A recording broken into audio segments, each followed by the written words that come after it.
He was a titan of industry, a man who moved markets with a whisper. In the most exclusive restaurant in New York, Adrian Thorne believed he was untouchable. He chose to argue with his business partner in a language he thought was his private shield Arabic. He used it to weave a web of deceit, mocking her to her face, confident in her ignorance. What he didn't know was that the quiet waitress refilling his water, a woman he had dismissed without a second glance, understood every single treacherous word. And she was about to translate his downfall. The air in Aurelia was thick with the scent of money and truffle oil. It was a place where conversations were kept at a hushed reverence, and the clinking of crystal silverware against Bernardeau porcelain was the only acceptable percussion. For Layla Al-Jamil, it was just another Tuesday night.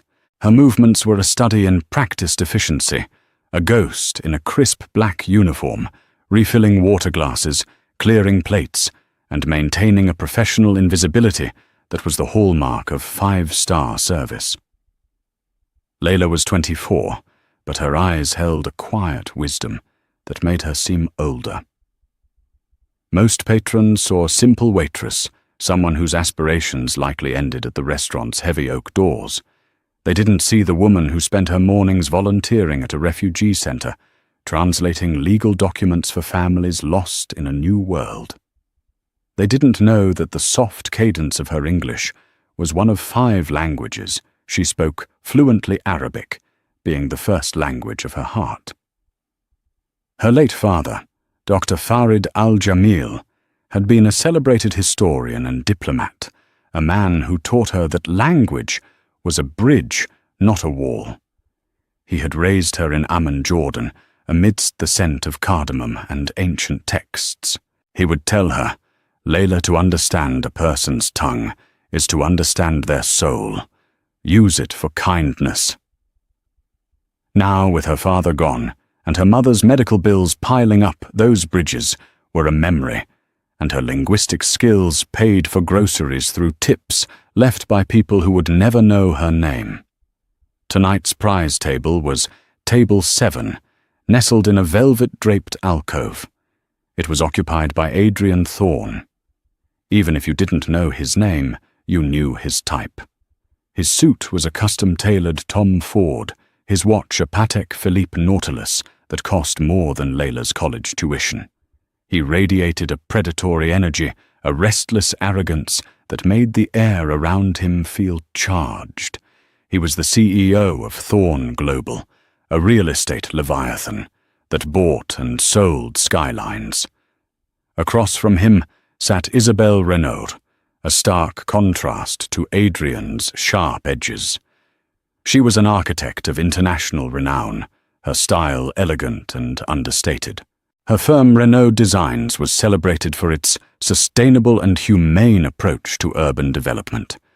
She had a warm, intelligent face, but tonight it was clouded with a subtle tension that Layla noticed as she poured their water.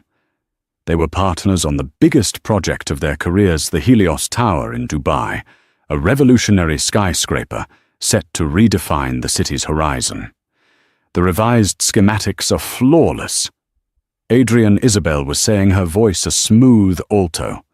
The solar panel integration is seamless, and we're projecting a 40% reduction in energy consumption. Adrian waved a dismissive hand, not even looking at the tablet she offered. Details, Isabel. I trust your team. Let's talk about the final profit share. My investors are getting antsy. We agreed on 60-40. Isabel stated, her brow furrowing slightly. Your capital, my design and intellectual property. That was the foundation of our partnership. The foundation can shift, Adrian said with a slick smile. He leaned forward, his voice dropping. Markets change, risks evolve. We need to be flexible. Layla approached to take their order, her notepad ready. Adrian didn't even acknowledge her presence. He looked at Isabel and, with a conspiratorial smirk, switched to Arabic. The sudden shift in language was like a key, turning in a lock inside Layla's mind. Let's not bore the help with the real numbers, he said, in a smooth, Levantine dialect. His accent was good, clearly learned from expensive tutors, but it lacked the soul her father's voice had carried. It was a tool, nothing more. Isabel gave a confused, polite smile. "Adrian, you know I don't speak Arabic." "Just coordinating with my Dubai office, my dear." He lied smoothly in English. Then back to Arabic, his voice laced with contempt, he continued to an imaginary person on the phone he wasn't holding.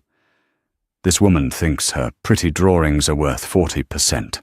She has no idea I've already structured the deal to dilute her shares to less than 10. Her signature is on the preliminary agreement." The fool! Layla's hand froze for a fraction of a second over her notepad. Her blood ran cold. The casual cruelty, the blatant deception, it was a desecration of the language her father had taught her to use for honor and connection. She looked at Isabel's trusting face, then back at Adrian's smug, self-satisfied smirk. He had just called her a fool to her face, using the beautiful, intricate tapestry of Arabic as a cloak for his venom. She swallowed hard, her heart pounding against her ribs. Mr. Dubois, the restaurant manager, had one rule: never ever engage with the guests beyond the script of service. Intervening would mean losing her job, the job she desperately needed. But her father's words echoed in her ears. Use it for kindness. Use it for truth. Adrian was still speaking his words, weaving a net of lies around the unsuspecting woman across from him. And Layla, the invisible waitress, was the only one in the world who could see the threads. Layla's mind raced as she retreated from the table, having taken their orders on autopilot. The scent of roasted duck and saffron risotto from the kitchen did nothing to quell the nausea rising in her throat. She stood near the service station, polishing a wine glass that was already immaculate, her eyes fixed on table 7. Adrian and Isabel had transitioned back to English, their conversation now a hollow performance. Adrian was charming, effusive, praising Isabel's vision for the Helios Tower. "Your work is poetry in steel and glass, my dear," he said, raising his glass of Merlot. "To our success." Isabel, seemingly reassured, smiled and clinked her glass against his. "To Helios." She agreed, though the worry hadn't entirely vanished from her eyes. Layla watched the charade, feeling like an unwilling spectator to a slow-motion crime. Adrian's Arabic words were seared into her memory. This woman, the fool. He wasn't just planning to cheat a business partner. He was reveling in the deception, enjoying the power of his secret knowledge. The language her father cherished, the language of poets and scholars, was being used as a vulgar weapon of arrogance. She remembered long afternoons in their sun-drenched library in Amman, her father reading Al-Mutanabi's poetry aloud. He would explain how every word had layers of meaning, how the structure could convey strength, the vowels sorrow. He taught her that the language was a sacred trust. Seeing it wielded so cynically by a man like Adrian Thorne felt like a personal violation. The first course arrived. Layla carried the plates of seared scallops to their table, her expression a perfect mask of serene neutrality. As she set Isabel's plate down, Adrian leaned back and once again switched to Arabic this time, speaking to his partner as if she were a child. "Eat up, my dear architect," he said, his tone dripping with condescension. "You must keep your strength. It is not easy carrying the weight of my genius on your shoulders." Isabel looked at him, catching the tone if not the words. "What was that?" "Just admiring the presentation," Adrian lied, gesturing at the food. "They do beautiful work here." He then looked directly at Layla, a dismissive flick of his eyes, and continued in Arabic, assuming she was no different from a piece of furniture. "Look at this one. Probably lives in a tiny box in Queens. I could buy her entire life with the money I spend on wine in a month. and she has no idea she's standing in the presence of the man who will own the Dubai sky. Layla's knuckles were white as she gripped the edge of her serving tray. It took every ounce of her professional training not to flinch, not to let the burning fury show on her face. He wasn't just insulting her. He was erasing her, reducing her to a stereotype defined by his own obscene wealth. He saw her uniform, not the person inside it. She retreated again, her heart a frantic drum against her ribs. This was worse than she thought. It wasn't just about business. It was about a deep-seated contempt Adrian Thorne held for everyone he considered beneath him, which it seemed was everyone. She caught her reflection in the polished glass of a wine cabinet, a tired-looking young woman in a cheap uniform. For a moment, she saw what Adrian saw. Doubt crept in. Who was she to challenge a man like that? He could crush her without a second thought. He could have her blacklisted from every restaurant in the city. Her mother's health was fragile. She couldn't afford to be jobless. She busied herself at the service station, her hands trembling slightly as she folded napkins. Maria, another waitress, came up beside her. "You okay, Lay? You look like you've seen a ghost." "I'm fine," Layla whispered, her voice tight. Just a long night. But it wasn't a ghost she had seen. It was a monster, one dressed in a $1,000 suit and speaking in a stolen tongue. The main courses were ready. As Layla picked up the plates, a filet mignon for Adrian, a pan-seared branzino for Isabel, she knew she was walking toward a crossroads. She could continue to be the invisible waitress, the silent witness to a gross injustice, and secure her meager paycheck. Or she could honor her father's memory, speak the truth, and face the consequences. As she approached the table, Adrian was in the middle of a particularly vicious Arabic diatribe, emboldened by Isabel's ignorance and Layla's perceived insignificance. "The final contracts are being drawn up by my team in Zurich," he was saying, smiling benignly at Isabel. "She'll be asked to sign them next week. The clauses are buried so deep, her lawyers would need a microscope to find them. By the time the tower is complete, her firm will be nothing more than a footnote, a hired hand. And the best part, she will thank me for the opportunity." He laughed, a low, guttural sound that made Layla's skin crawl. That was it. That was the breaking point. This wasn't just about money anymore. It was about destroying a woman's life's work, her reputation, her legacy, and laughing about it over dinner. Layla stood at the edge of the table, the heavy plates in her hands. The entire restaurant seemed to fade into a blur. The only things in focus were Adrian's sneering face and Isabel's anxious one. She took a slow, deep breath, centered herself, and made her decision. She would not be invisible tonight. Placing the plates on the table, Layla's movements were deliberate, imbued with a newfound gravity. The porcelain made a soft, definitive sound against the linen tablecloth. Adrian Thorne didn't even look up, continuing his venomous monologue in Arabic as he reached for his wine glass. "I'm even thinking of renaming the tower," he mused, a cruel glint in his eye. "The Helios Tower is too collaborative.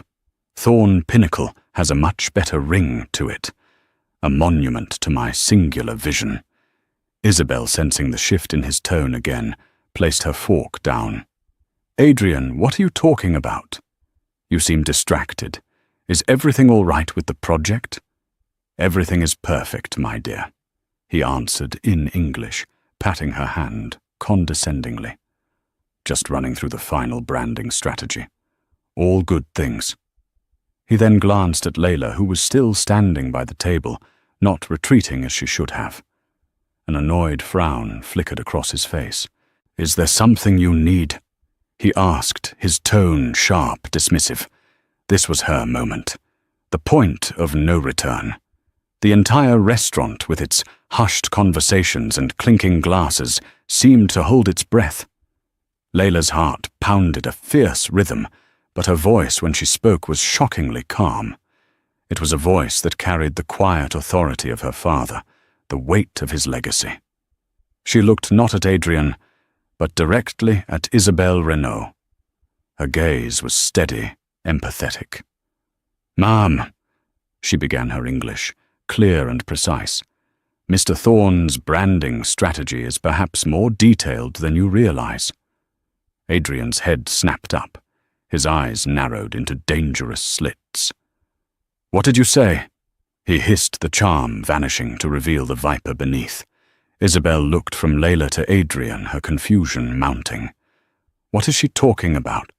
Layla kept her focus on Isabelle, refusing to be intimidated by Adrian's glare. "A moment ago, Mr. Thorne was discussing the final contracts your firm will be signing next week. He mentioned that there are clauses, buried very deeply, clauses designed to significantly dilute your firm's shares and ownership of the project upon completion." Silence. A thick, heavy blanket of it fell over their alcove. Isabelle's face went pale, the color draining from her cheeks. She stared at Layla, then at Adrian, her mind struggling to process the words.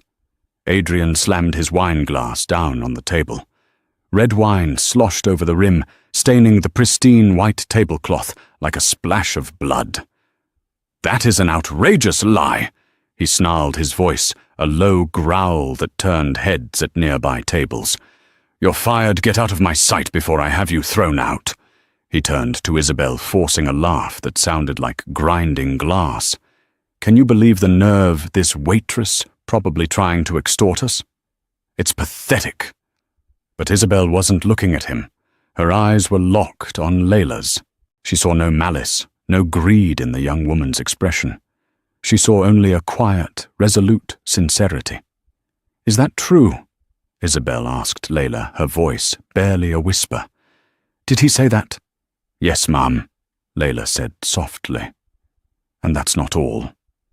She took another deep breath, the Arabic words feeling like stones in her mouth.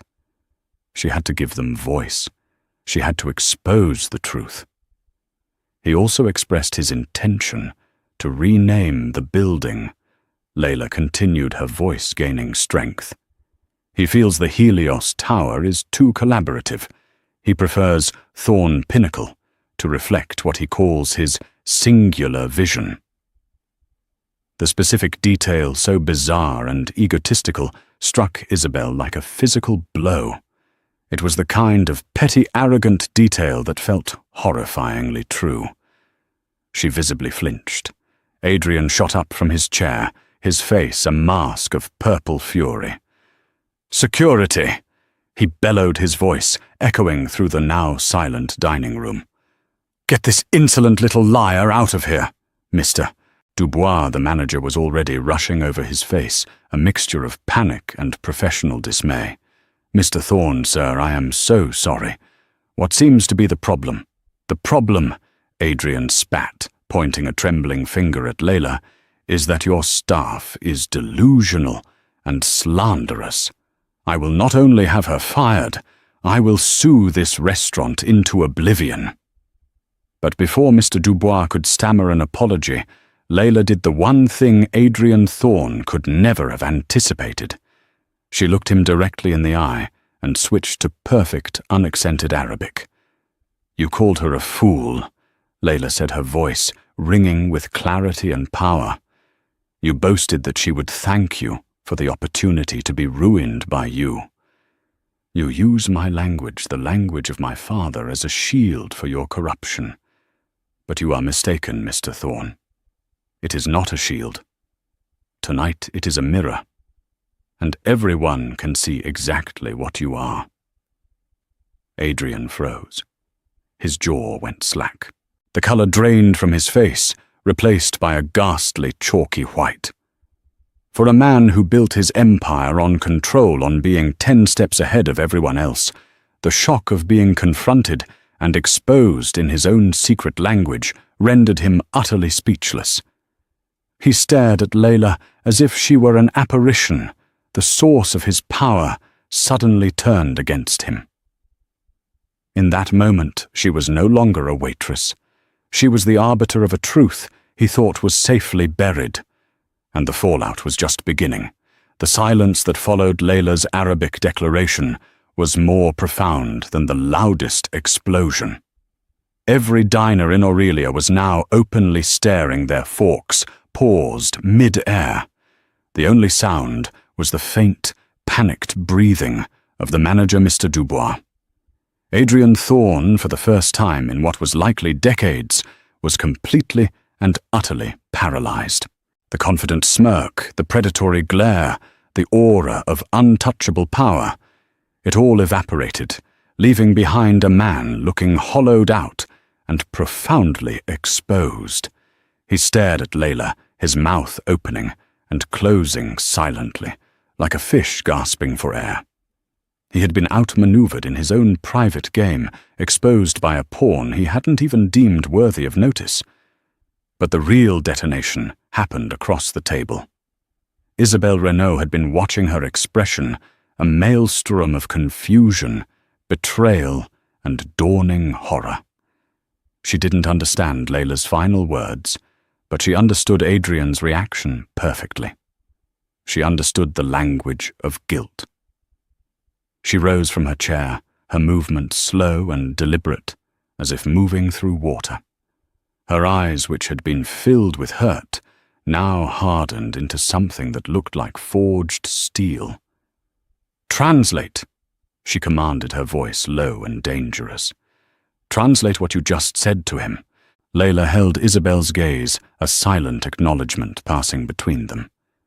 She took a breath and repeated her statement in English, her voice steady and clear for the entire room to hear. "I told him that he had called you a fool, that he boasted you would thank him for the privilege of being ruined. I told him that he used my father's language as a shield for his corruption, but that tonight it would be a mirror, showing everyone exactly what he is." A collective gasp rippled through the restaurant. Mr. Dubois looked as if he was about to faint. Isabelle absorbed the words, each one landing like a hammer blow. The final puzzle piece clicked into place. The strange condescension, the dismissiveness, the sudden switch to a language she couldn't understand. It was all part of a monstrous, calculated deception. Her partnership, her project, her trust, all of it had been a lie. She turned her gaze back to Adrian. Her voice, when she spoke, was devoid of all warmth, all history. It was the voice of a judge delivering a sentence. "Thorne Pinnacle." She said the words, tasting like poison. "Your singular vision. Is that what this has all been about? One grand monument to your ego." Adrian finally found his voice, but it was a pathetic, sputtering wreck. "Isabelle, listen to me. This is a misunderstanding. This girl is lying. She's trying to cause trouble." "Is she?" Isabelle countered, taking a step closer. "Then why do you look like you've just seen your own ghost, Adrian? I've known you for 3 years. I know when you're lying. Your left eye twitches. It's twitching now."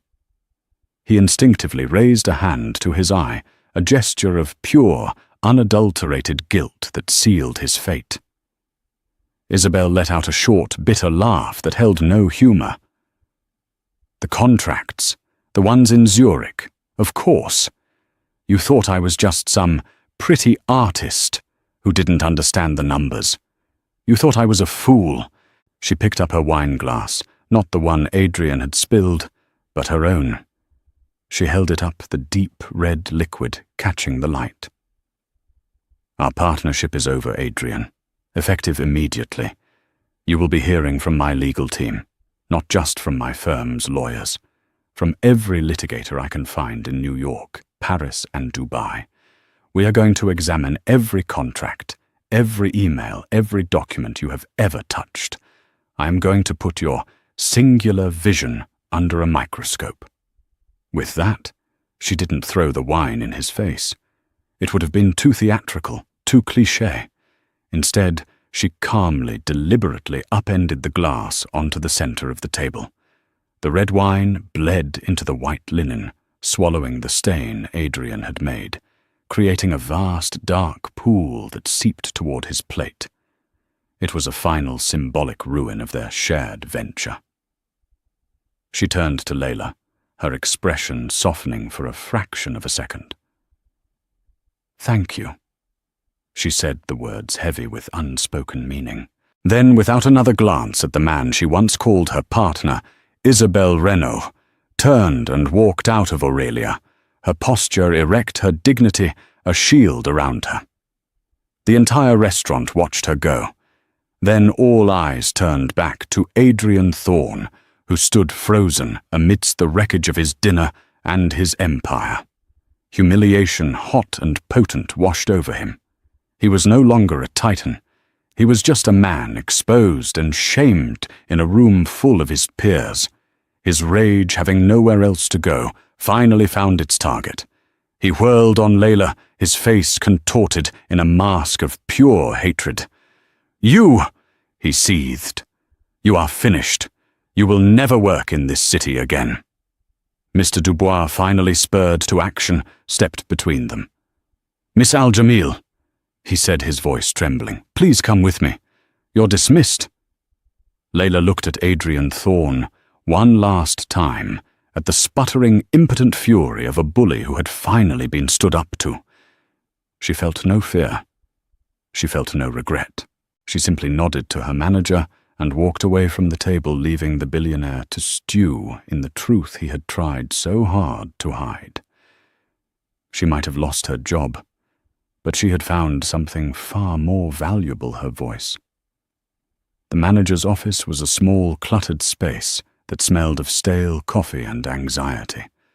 The door closed behind Layla with a soft click, shutting out the charged atmosphere of the dining room. Mr. Dubois, a man whose life revolved around maintaining a seamless veneer of perfection, looked utterly unraveled. He paced back and forth, running a hand through his thinning hair. "Layla, what were you thinking?" he began, his voice a mixture of anger and despair. "Adrian Thorne is one of our most important patrons. He's on the board of the hospitality group that owns this restaurant. Do you have any idea what you've done?"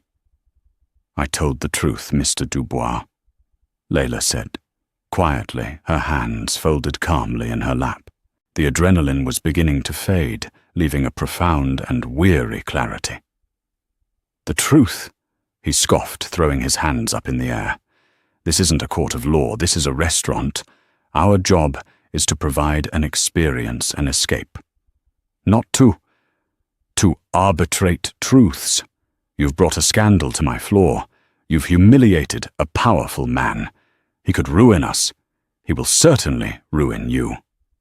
Layla met his frantic gaze without flinching. He was ruining a good person.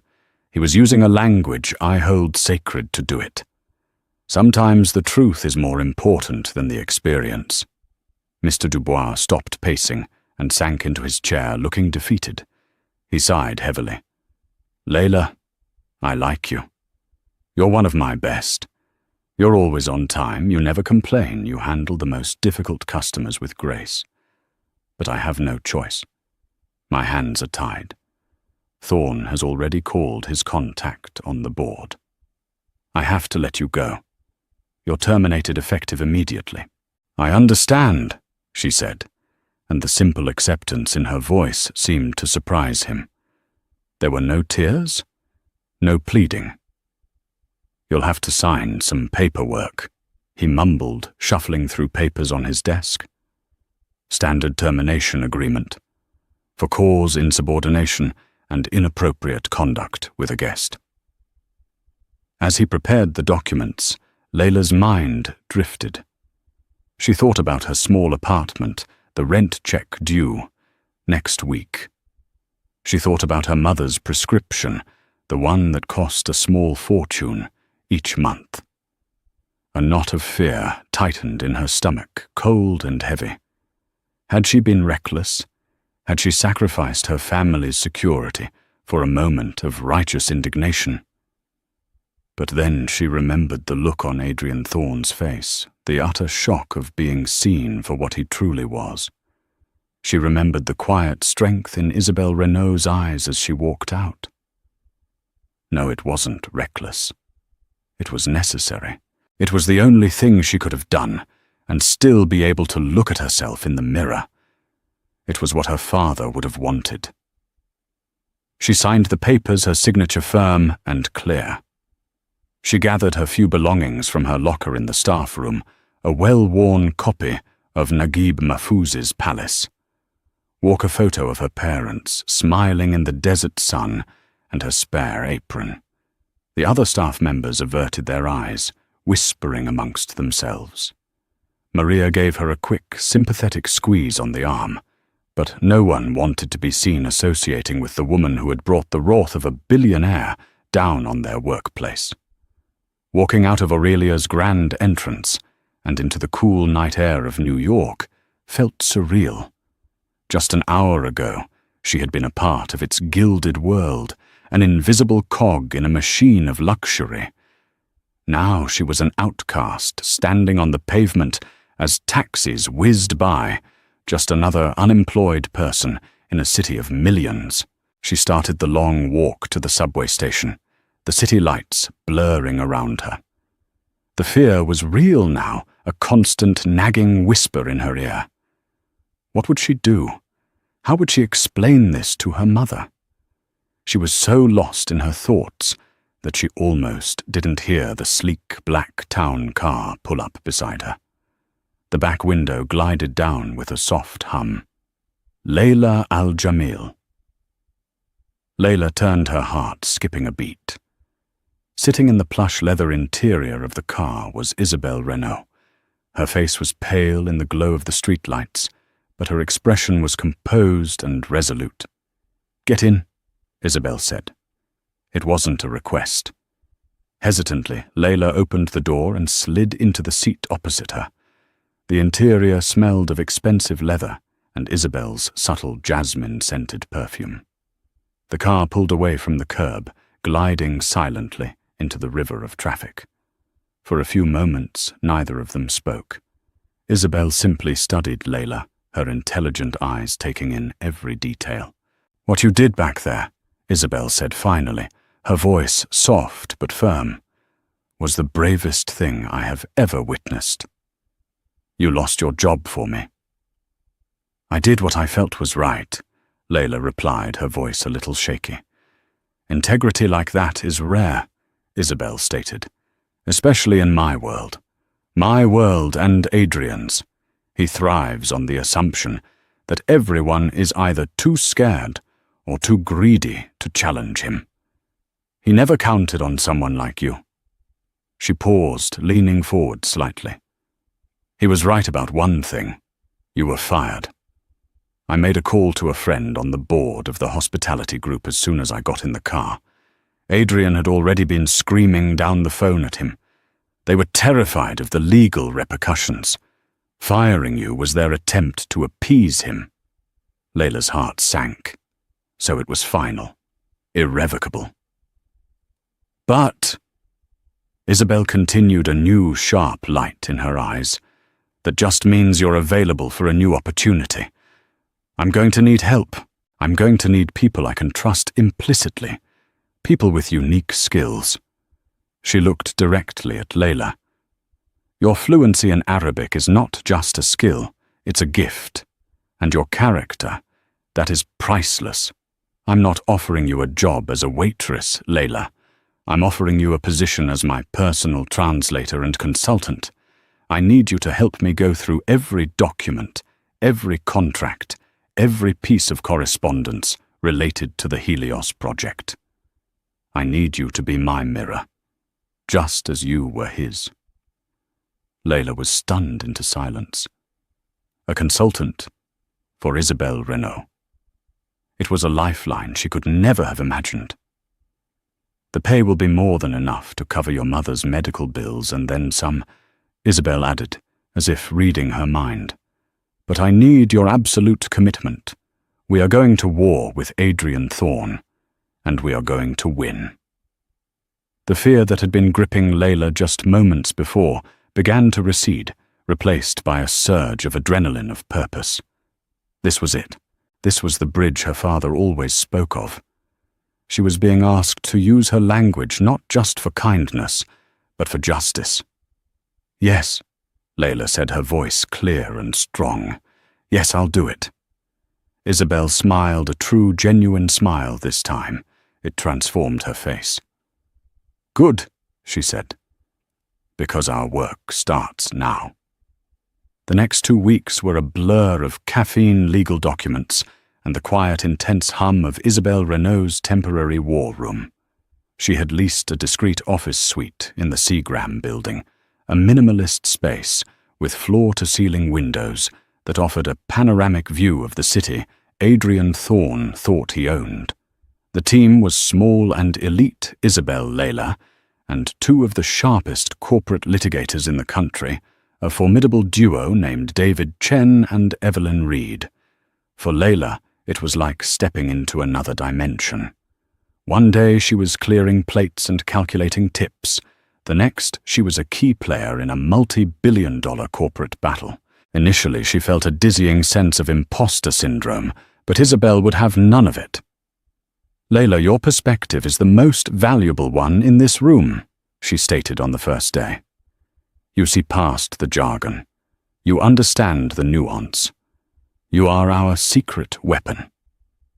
Layla's primary task was to analyze every document that had an Arabic component. Adrian, in his arrogance, had conducted a significant portion of his dealings with his Dubai-based investors and contractors in their native language, creating a paper trail he believed was opaque to his American partner. He had been wrong. Layla sat at a large conference table, a stack of contracts in front of her. Her laptop open to a translation software she used only for cross-referencing terminology. Her real work was done in her head, where the rhythms and subtleties of the language lived. She wasn't just translating words, she was interpreting intent. The first breakthrough came from a series of emails between Adrian and the primary construction contractor in Dubai. In the English versions forwarded to Isabel, the emails were straightforward, discussing material costs and timelines. But the original Arabic threads which Adrian's office had carelessly included, deep in an unzipped file, told a different story. "Isabel, look at this," Layla said, her voice tight with focus. She pointed to a line on her screen. "The English email says they're agreeing to use premium locally sourced steel as per your sustainable design mandate." "Yes, that was a major point of negotiation," Isabel confirmed, leaning over her shoulder. "Well, in the Arabic original," Layla continued, "Adrian gives a different instruction. He uses the phrase al-hadid al-tijari. A literal translation would be commercial-grade steel, but in this context, it implies the cheapest possible option that will pass basic inspection. He's telling them to use inferior materials to cut costs while billing you and the project for the premium grade." David Chen, the lead lawyer, whistled softly. "That's fraud, plain and simple. He's not just cheating you. He's compromising the structural integrity of the entire building." The discovery sent a jolt of grim energy through the team. This wasn't just about diluting shares anymore. It was about criminal negligence and endangerment. Day after day, Layla dug deeper her father's lessons guiding her. She remembered him explaining how in Arabic, the placement of a single word could alter the entire obligation of a contract. Adrian, for all his expensive tutors, understood the vocabulary of business, but not the soul of the language. He made mistakes, small, arrogant mistakes. The smoking gun appeared late one night, fueled by stale coffee and takeout pizza. It was the Master Partnership Agreement, a massive document with parallel text in English and Arabic. The English section, scrutinized by Isabel's previous legal team, seemed ironclad, confirming the 60-40 split. But Layla's eyes were drawn to a specific Arabic clause. In an appendix she suspected no one on Isabel's side had ever bothered to properly translate. It was dense, filled with convoluted legal phrasing. Adrian had likely counted on it being dismissed as a standard regional boilerplate. Layla read it once, then twice, her heart beginning to pound. It was a contingency clause. It stated that in the event of any unforeseen market fluctuations or significant project redesigns initiated by the architectural partner, a deliberately vague and subjective phrase, the capital investor Adrian would have the unilateral right to restructure the ownership shares to protect the primary investment. It gave him the legal cover to do exactly what he had boasted about in the restaurant gut Isabel's stake in the company under a flimsy pretext. The phrase for initiated by was mubadara min, which could also be interpreted as stemming from or related to making almost any change she made a potential trigger for the clause. He built the trap right into the foundation of the company. Layla whispered the audacity of it, taking her breath away. And any change an architect makes during a project of this scale could be twisted to fit that definition. Isabel said, her voice dangerously quiet as she read Layla's English translation. A window is moved, a material is updated. He could claim any of it was a significant redesign. It's a corporate poison pill. Evelyn Reed added, her eyes gleaming with a lawyer's predatory excitement. And he hid it in plain sight. They now had a clear pattern of deception, fraudulent material orders, a deliberately malicious contract clause, and Adrian's own boastful confession, which Layla had witnessed. They had the sword, the shield, and the motive. As they compiled the evidence into a damning portfolio, Layla felt a profound shift within herself. The timid waitress was gone. In her place was a confident, skilled professional who understood her own worth. She was no longer just wielding her father's language. She was embodying his principles. Isabel noticed the change. "My father was an architect too," she told Layla one evening as they looked out over the city lights. "He always said that a building's strength isn't in its height, but in its foundation. You, Layla, have uncovered the rot in Adrian's foundation. Now we just have to watch it all come down." The final piece of their strategy was to arrange a meeting, not in a courtroom, but in a boardroom. They sent a formal request to the board of Thorn Global for an emergency meeting regarding the Helios Tower project. Adrian, believing Isabel was coming with her hat in hand to beg for scraps, readily agreed. He wanted a public execution. He had no idea he was walking into his own. The Thorn Global boardroom was on the 80th floor of a skyscraper that bore his name. It was a cathedral of corporate power, designed to intimidate. A colossal mahogany table, polished to a mirror, shine reflected the steely New York skyline. At the head of it sat Adrian Thorn, flanked by his team of smug-looking executives and lawyers. He looked rested, confident, and utterly convinced of his own victory. He believed Isabel was crawling back, weakened, and ready to negotiate a pathetic severance. When the doors opened, it was not a defeated woman who walked in, but a queen arriving to hold court. Isabel Renault entered, poised and radiating an icy calm. Behind her were her lawyers, David Chen and Evelyn Reed, carrying briefcases filled with evidence. And beside her, walking with a quiet confidence that made her seem inches taller, was Layla Al-Jamil. Adrian's eyes flickered to Layla, and a sneer twisted his lips. "Really, Isabel," he said, his voice dripping with sarcasm. "You brought the help. I hope she's here to serve coffee." A few of his executives snickered. The board members, a collection of stern-faced men and women who represented the old money behind Thorn Global, looked on impassively. Isabel ignored him completely, addressing the head of the board, a silver-haired man named Mr. Harrington. "Thank you for convening this meeting on such short notice.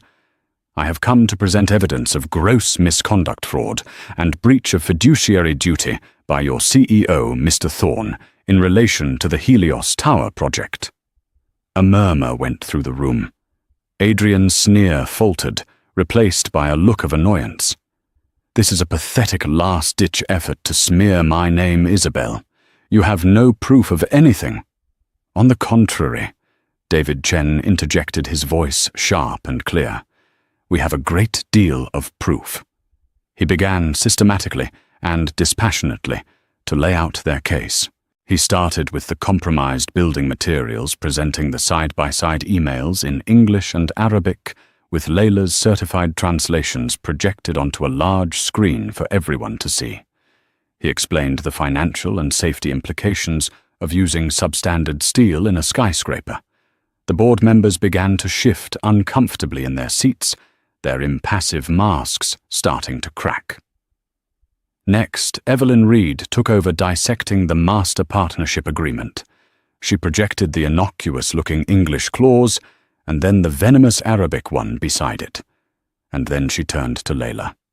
"Miss Al-Jamil," Evelyn said, her voice echoing in the silent room, "could you please explain the nuance of the Arabic phrasing for the board?" All eyes turned to Layla. Adrian glared at her, his eyes burning with hate. For a fleeting second, the memory of his dismissive wave in the restaurant flashed in her mind. But she was not that person anymore. She stood and faced the board, her voice clear and unwavering. "Of course," she began.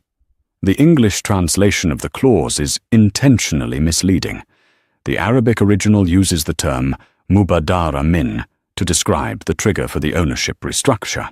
While it can mean initiated by, as Mr. Thorne's lawyers would likely argue, its broader connotation is stemming from or related to. This ambiguity is deliberate.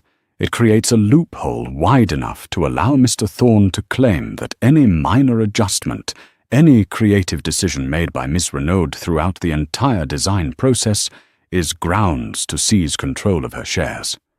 It is in legal and linguistic terms a trap." She then explained the cultural context, how in formal Arabic contracts precision is paramount, and such a deliberately ambiguous phrase would be seen as an act of bad faith. She spoke with an authority that left no room for doubt. She wasn't just a translator. She was an expert. Adrian Thorne was on his feet, his face flushed. "This is absurd. She's a waitress. What would she know about contract law?" "She knows the language your contracts were written in, Adrian," Isabel said coolly, "which is more than your own board seems to know." Mr. Harrington, the chairman, finally spoke, his voice a low rumble. "Mr. Thorne, is this true? Did you authorize this clause?" "It's a standard protective clause," Adrian blustered, but his defense was weak, his confidence shattered. The evidence was too precise, too damning. The final blow came from Isabel herself. She stood and looked directly at Adrian, her voice ringing with the memory of his betrayal. "And then there is the matter of Mr. Thorne's confession," she said. She recounted the scene at Aurelia. She described how he had switched to Arabic to conceal his intentions, and then she looked at Layla. "Miss Al-Jamil was there," Isabel stated. "She heard everything. She is a direct witness to Mr. Thorne boasting of his plan to dilute my shares to less than 10%, to rename the tower after himself, and to leave my firm as a mere footnote. She heard him call me a fool." Layla met the gaze of every single person in the room. "It is all true," she said softly. "I heard every word." The room fell into a stunned, tomb-like silence. They had clear documented evidence of financial fraud and a malicious contract, corroborated by the first-hand testimony of a credible witness who had just demonstrated her unimpeachable expertise. Adrian Thorne looked around the table at the stony faces of the board members, at the disgusted look from Mr. Harrington, at the triumphant, steely gaze of Isabel. He saw no allies, no escape routes. He was trapped. The language he had used as a weapon had been turned back on him, and the waitress he had scorned had delivered the fatal thrust. His empire, built on a foundation of lies, was crumbling around him. The fallout was immediate and catastrophic. Adrian Thorne's blustering denials crumbled into pathetic silence under the weight of the evidence. The board members who valued their company's stock price and reputation far more than they valued their CEO's ego saw only one path forward. Mr. Harrington stood his face, a grim mask of disappointment. Adrian, in light of this information, the board is asking for your immediate and unconditional resignation as CEO of Thorne Global. Resignation, Adrian choked out the word aghast. This is my company, I built it. You built it on a foundation we can no longer trust, Harrington retorted, his voice like chipping stone. Either you resign now quietly, or we will hold a public vote of no confidence and terminate your position for cause. The details presented here will become part of the public record. I imagine the SEC and the District Attorney's Office will be very interested. Your choice. Checkmate. The fight drained out of Adrian Thorne. He slumped into his chair, a man utterly defeated, his legacy turning to ash before his eyes. The Titan had fallen, not in a blaze of glory, but in a quiet, sterile boardroom, undone by his own arrogance and the courage of a woman he had deemed insignificant. As Adrian's lawyers hastily began to negotiate the terms of his surrender, Isabel, Layla, and their team stood and prepared to leave. As they walked towards the door, Adrian looked up, his eyes locking with Layla's. They were filled not with the fiery hatred of before, but with a hollow, bewildered resentment. He still couldn't comprehend how she, a nobody, had been the architect of his ruin. Layla met his gaze, and for the first time she felt a sliver of something akin to pity for him. He was a man so imprisoned by his own greed and prejudice that he couldn't see the humanity or the potential in anyone but himself. It was a sad, lonely way to exist. She gave him a small, almost imperceptible nod, not of forgiveness, but of finality. And then she turned and walked out, leaving him to the ruins of his life. The news of Adrian Thorne's sudden resignation for personal reasons hit the financial world like a shockwave. Thorne Global's stock plummeted. The Helios Tower project was thrown into chaos. But Isabel Renault was prepared. With Thorne out, the project's primary investors were panicking. Isabel, armed with her flawless reputation and the truth of Adrian's fraud, stepped into the void. She presented a new plan to the Dubai investors, a plan that not only restored her 40% ownership, but with new financing she had secured, gave her a controlling 51% stake. She was no longer just the architect. She was the developer. The project was hers. The first thing she did was officially and permanently register the name the Helios Tower. It would be a monument not to one man's ego, but to collaboration, integrity, and sustainable vision. A few months later, Layla stood with Isabel on a chartered flight to Dubai. Below them, the foundations of the Helios Tower were already taking shape, a testament to their victory. Layla was no longer Isabel's consultant. She was the newly appointed Director of International Communications for Renault Development, a title that came with a corner office, a handsome salary, and most importantly, a profound sense of purpose. She had paid off all of her mother's medical debts. They had moved into a beautiful new apartment, and her mother, free from financial stress, was healthier and happier than she had been in years.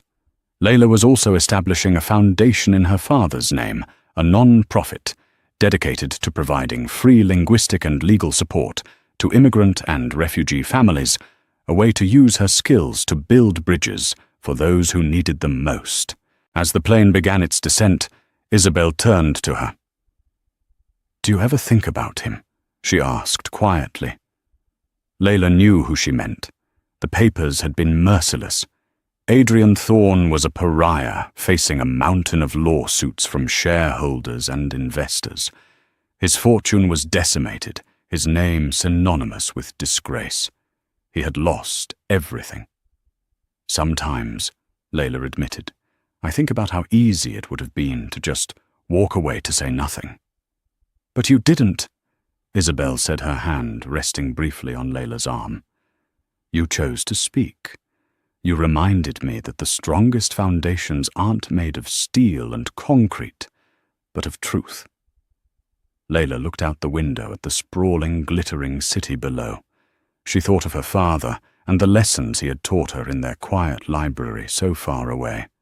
He had told her that language was a bridge to understanding a person's soul. For Adrian Thorne, it had become a mirror to his corruption. But for her and for Isabel, it had become the blueprint for a new future, one they were building together, word by word, girder by girder, rising honorably into the sky. Layla Al-Jamil's story is a powerful reminder that our greatest strengths can lie hidden, waiting for the right moment to reveal themselves. A skill she cherished as a connection to her late father became the key to unlocking justice. She proves that integrity is not determined by your job title or your bank account, but by the choices you make when no one is watching. Adrian Thorne believed his wealth and his secret language made him invincible, but he forgot that truth can be spoken in any tongue, and courage needs no translation. This story shows that one person armed with the truth can indeed topple an empire built on lies. What did you think of Layla's incredible bravery? Let us know in the comments below. If this story of justice and empowerment moved you,